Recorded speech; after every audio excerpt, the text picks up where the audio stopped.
ride on the 32s, and I'm pretty impressed with the ride.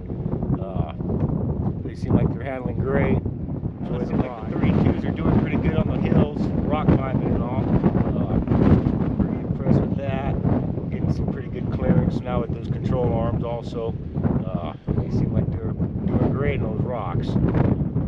It wasn't the best of days to get out and do some testing and some climbing. It was pretty windy, but we did the best we could. These Rock A Billys are pretty good tires for our part of the country, and Kevin's very pleased with their performance. They do real good in the rocks. They do good in the sand. Do good on the hard pack. Overall, they're really good tires. The Intruder's sitting at a really good height right now with 32-inch tires.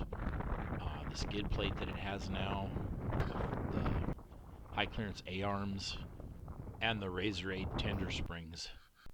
The ride height now is sitting at 15.5 inches, which is pretty good. It ought to clear a lot of the obstacles.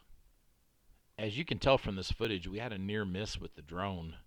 The wind kind of blew it, and in the middle of it trying to correct, it got in the middle of, almost got run over. But it's kind of exciting. With the exception of the wind and it being a little chilly, all in all, it was a good day for a ride. We're going to throw out a handful of quick action clips from today. Some climbs, ought to be kind of neat. Real short little videos. Thank you for joining us, and have a good day.